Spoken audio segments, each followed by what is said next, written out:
Përshëndetje të nderuar televizionistë, ku jemi përsëri së bashku në emisionin 8-8. Kam kënaqësinë t'ju bëj me dije që i ftuar sot në studio është profesor doktor Shezair Rokaj, Fakulteti Filologjisë. Faleminderit që jeni me mua.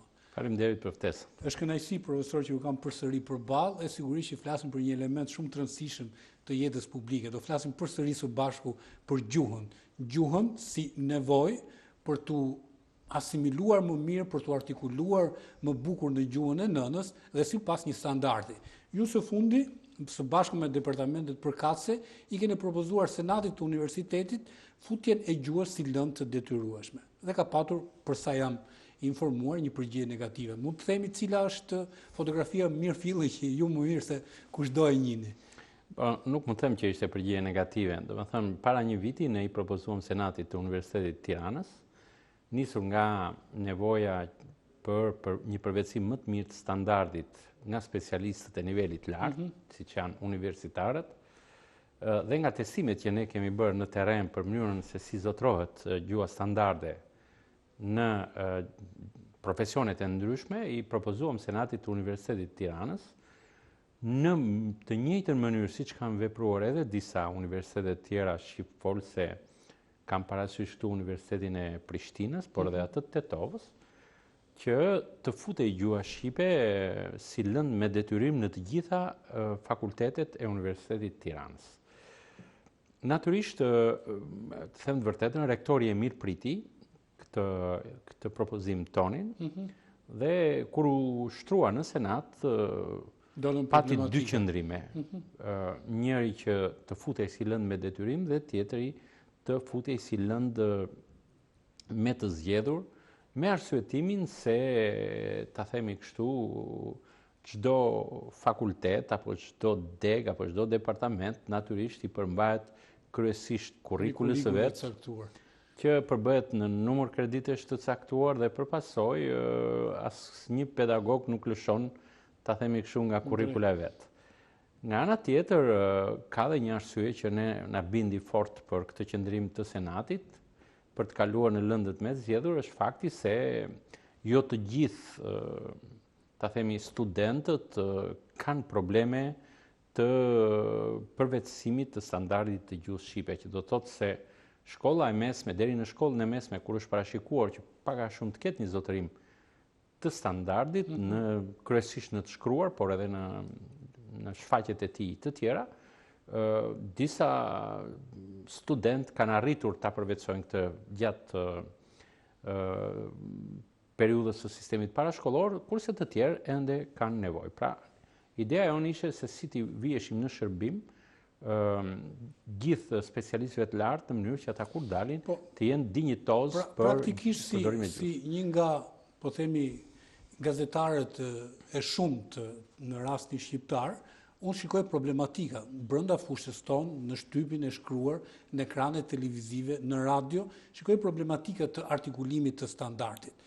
Ne fatkeqësisht përveç se nuk respektojmë standardin, momentet caktuar dhe sintaksën, ne përdorim dhe shumë huazime. Kështu që pavarësisht problematikës, po themi, teknike që kanë ndjerë Senati, ju personalisht si kalorësi i këtij standardi të gjuhës, si e mendoni ta realizoni? Unë e gjykoj të nevojshme një gjë të tillë. Shiko, këtu ka disa gjëra që duhen marrë parasysh. Para njëherë që, siç dihet, në vitin 1972, me Kongresin e Drejtshkrimit u vendosën ky standard që ne përdorim. Këto rregulla të drejtshkrimit të gjuhës shqipe që ne duhet përdorim.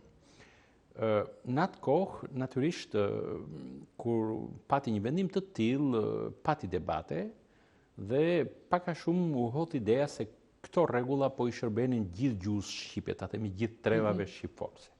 Në fakt, vetë geopolitika në cilën ndodheshin trevat shqiptare, do e mos që në një pjesë të trevave, ta themi në Shqipërinë politike, do t'ishte trysnia më e madhe për përvetësimin e standardit, për arsye se ishte një shtet, sido që me specifikat e veta, por në pikpamje më së mëdhenj trysnia ishte shumë e madhe. Kjo gjë nuk ndodhte në shtetet tjerë, të cilët drejtoheshin nga qeveri që u përkesin nga jo shqiptar.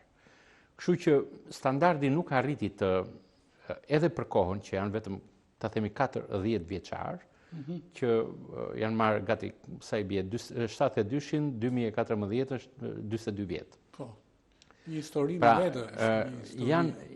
janë shumë pak për përvetësimin e një standardi në gjithë shtrirjen e realit shqipfolës, po të kemi parasysh edhe geopolitikën, por edhe ta themi një coptim demografik të shqiptarëve në gjitha arealin e tyre. Ka ardhur nevoja një debati për të ripar standardin, profesor, dhe ju keni qenë një nga, po themi, njerëzit i cili ka qenë në linjën e parë dhe i është përgjigjur nevojës së debatit.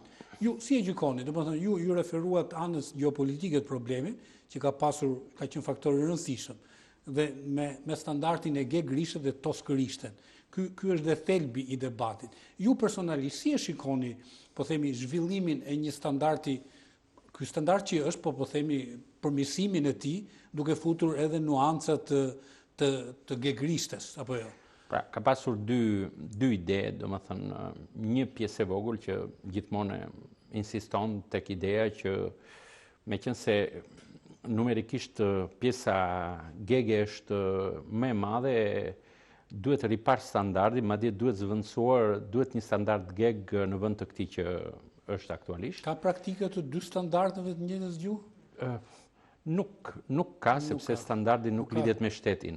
Gjua nuk lidhet me shtetin.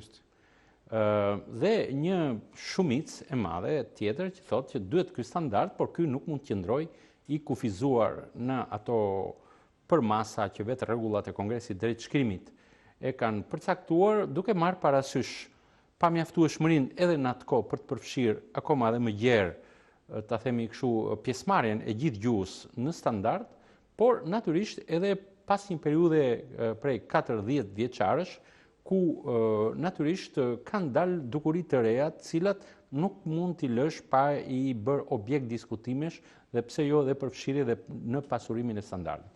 Kjo e dyta si ide është shumë interesante, domethënë ne duhet dim që as Shqipëria, as shqiptarët dhe as gjuha e tyre nuk është më ajo 72-shit.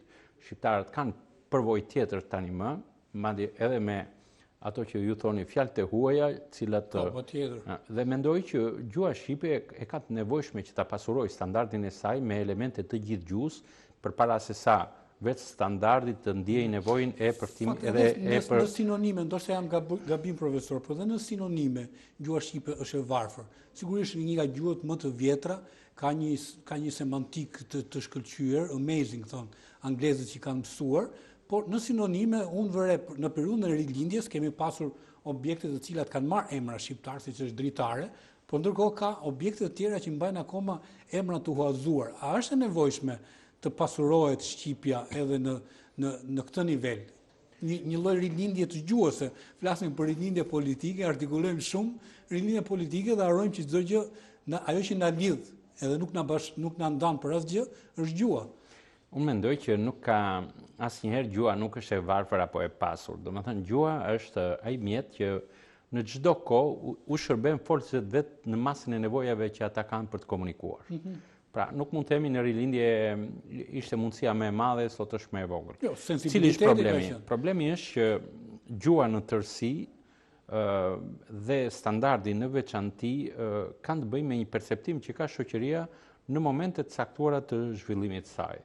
Në këtë kuadër, unë mendoj që gjithkohon gjuha i shërben në masën që folësit kanë nevojë për ta përdorur atë. Po, në nivelet e larta i kanalizojnë këto zhvillime, apo jo? Çfarë ndodh? Prandaj po flasim për standard. Meqense ishim tek standardi natyrisht është një përzgjedhje elementeve me frekuencë më të lartë, të cilat fitojnë një status të veçantë brenda asaj që quhet gjuha e shtetit. Pra, brenda gjithë gjuhës që zotërojnë folësit shqipfolës, ekziston një përzgjedhje disa elementeve që merr emrin gjuha standarde ose gjuha e shtetit, dhe cila do e mos ka një shtrirje më të theksuar në disa drejtime, siç është shkolla.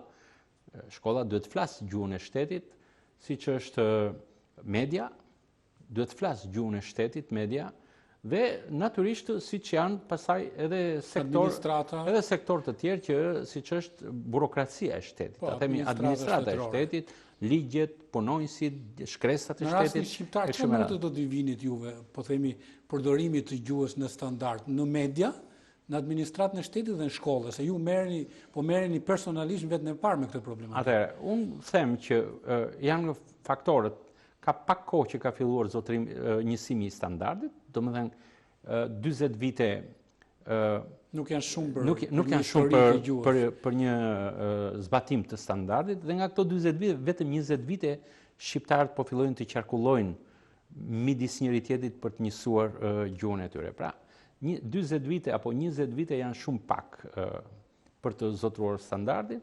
E dyta, një mungesë integrimi i gjithë territorit, demografik i gjithë territorit, apo një politikë social, kulturore, jo detyrimisht kohezive për shkak të coptimit në cilën janë gjendur shqiptarët, nuk ka favorizuar dhe ka qenë një problem shumë i madh për njësimin e standardit. Në këto kushte, unë mendoj që hapi i parë që po hidhet edhe me këtë punë që po bëhet nga Këshilli Ndër-Akademik, sido që nuk është një punë e përfunduar, sepse duhet ketë një debat. Është një punë në zhvillim e si. Duhet ketë një debat. Ky standard gjë është duhet të zgjerohet, sepse shqiptarët nuk jetojnë më në enklava, në 5-6 enklava, siç është territori i Ballkanit, po të kemi parasysh këtu edhe Arbëreshët, por jetojnë, ta themi, në një shtrirje më të gjerë, e cila detyrimisht duhet t'u hap, t'i jap më shumë frymarrje standardit për ta nxjerrë atë nga kufit në cilët ai ka qenë do e mos, qoftë edhe për shkak të periudhës në cilën kanë kaluar qytetarët shtetasit, kombasit, bashkëkombasit shqiptar, bashkëkombasit tanë, dhe duhet hapet ndaj gjithë gjuhës për të pranuar atë që ka filluar detyrimisht. Ju profesor jeni lektor në fakultet, ju është dhënë rasti të jepni mësim në fakultetet si Motra në Prishtinë apo në Tetov, dhe a keni hasur vështirësi me gjuhën standarde? Sigurisht flasim për një standard krejt tjetër të shqipes atje. Unë nuk kam hasur vështirësi, sepse natyrisht publiku me cilin unë komunikoj është një publik selektiv, do është një publik i zgjedhur. Pavarësisht të tërës. Por ka problem sepse natyrisht standardi i sotshëm për te ides që u hot në Kongresin e Drejtshkrimit se ishte një kojne, apo ta themi një variant mbi dialektor, duhet ta themi shqip që ky standard mbështetej mbi toskrishten. Pra, është e kuptueshme që largësia e toskrishtes nga ky standard, sepse edhe ky ka ndjekur rrugën e vet të zhvillimit, është shumë më e ngushtë, shumë më e afërt se sa largësia e gegrishtes.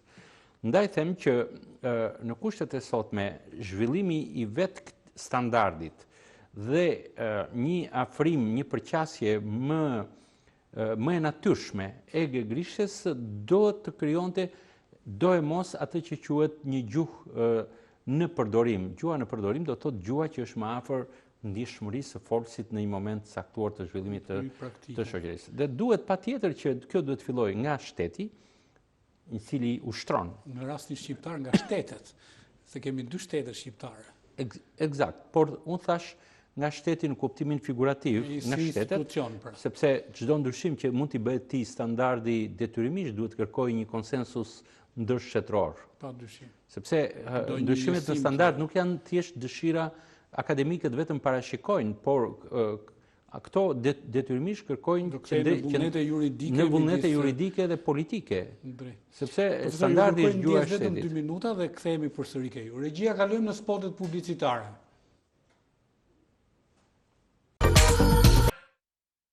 Ja ku jemi përsëri së bashku të nderuar teleshikues, vazhdoj të jem me profesor doktor Shezai Rokaj. Zoti Rokaj, duke qenë lexues i vëmendshëm i zhvillimeve publike, atyre politike në veçanti për shkak të profesionit, kujtoj në ditët e para të ardhes në pushtet të qeverisë së re, kujtoj kryeministrin që foli për gjuhën burokratike si një handikapi që duhet të zgjidhur një herë e mirë, premtoi edhe korrektues në zyrat e shtetit, që shteti në dimensionin burokratik të tij të jetë serioz, pra të përdori një standard dhe të shkruhet pa gabime ortografike, cilat për fatkeqe dhe shtypin e shkruar edhe në mediat e tjera shihen, po shteti ka përgjegjësi njëherë më shumë se ne. Ju si e gjykoni këtë? Në vëmendjen tuaj ka funksionuar ky vullnet politik për të sjellë një standard të ri të zyrës të gjuhës zyrtare në po themi në dokumentat shtetërore, por edhe në artikulimin zyrtar, pse jo? Unë do të themesh ende herët, domethënë, sepse është shumë pak kohë. Ajo që duhet të në qartë azi është fakti se shkresa tregon fytyrën e shtetit. Pa dyshim.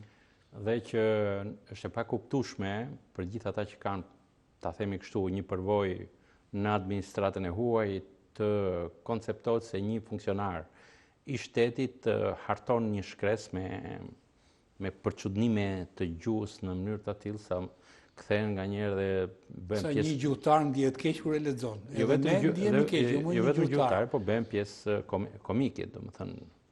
Pra, qëndrimi i kryeministit ishte shumë i drejtë dhe unë kam qenë ndër njerëzit që kanë përkrahur këtë gjë.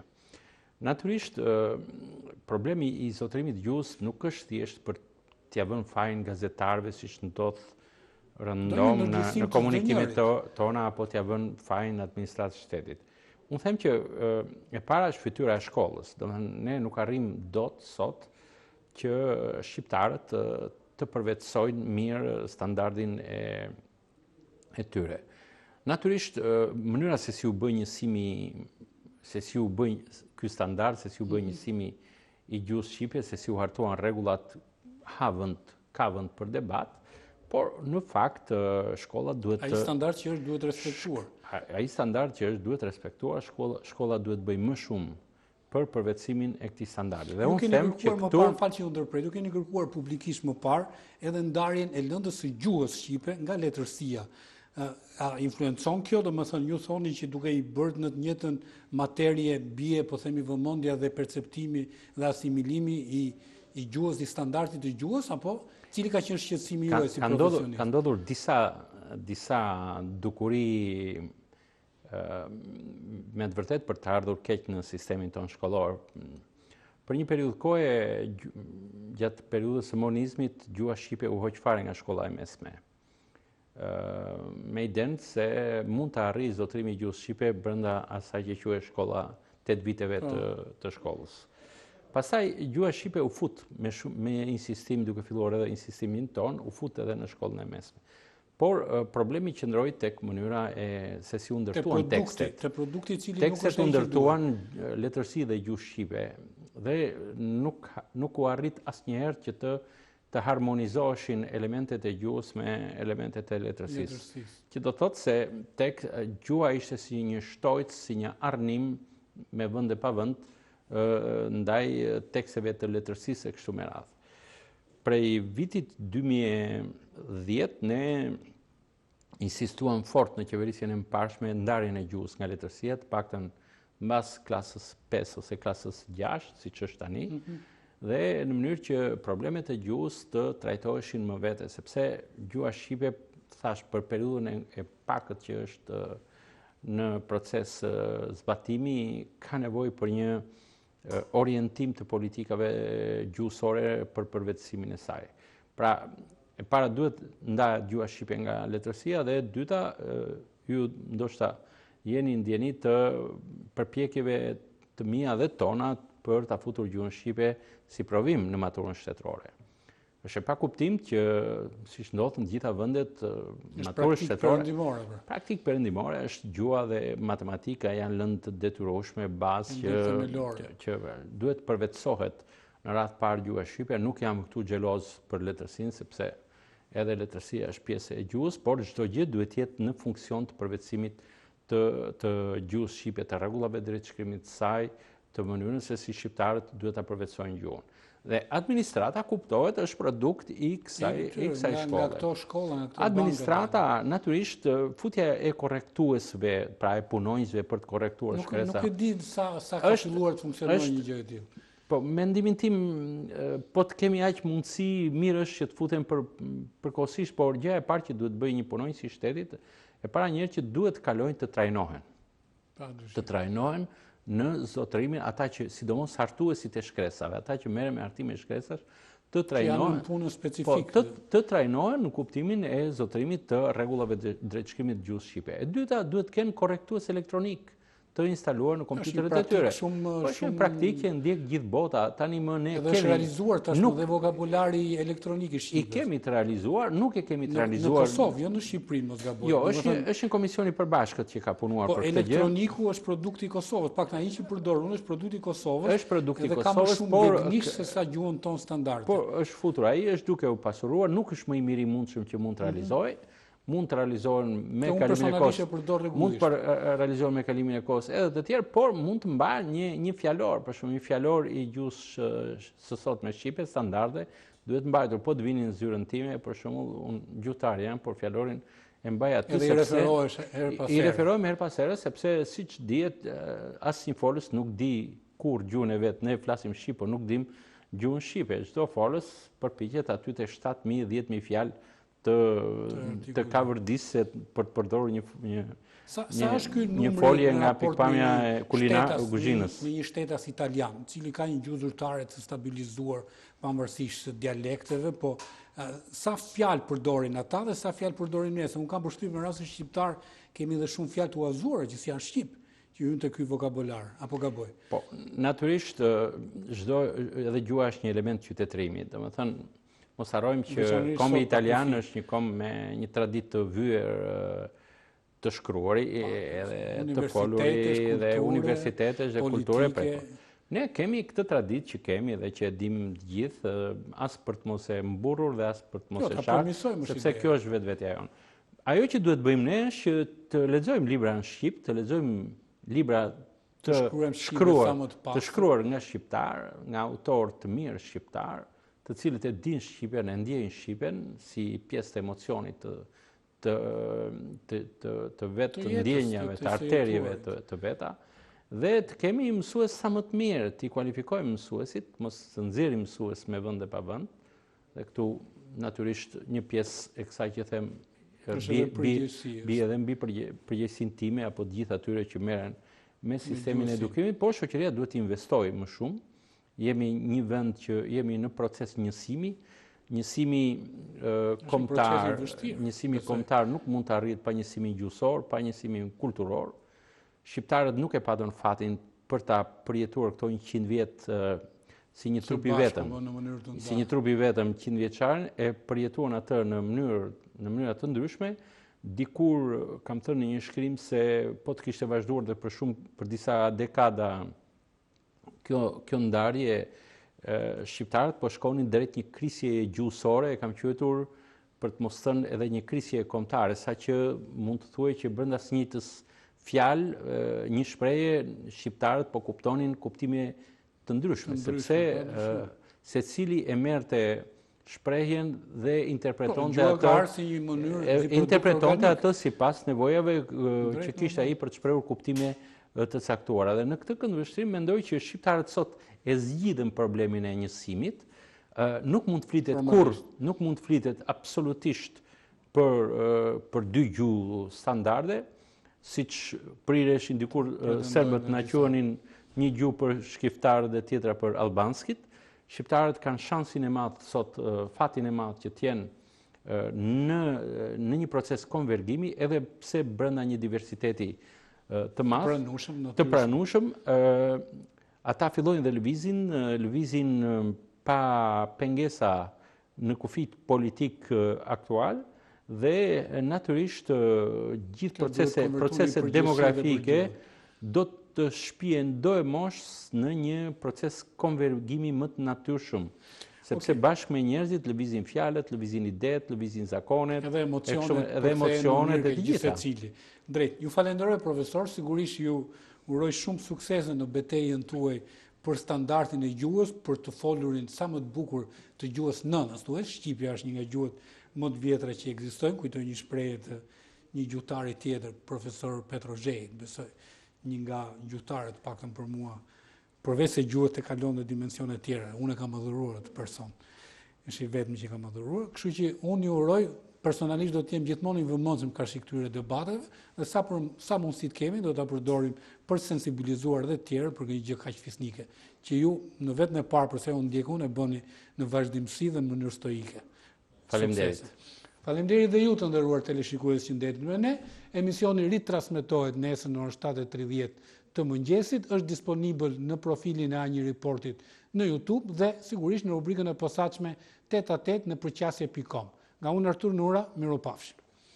Faleminderit profesor.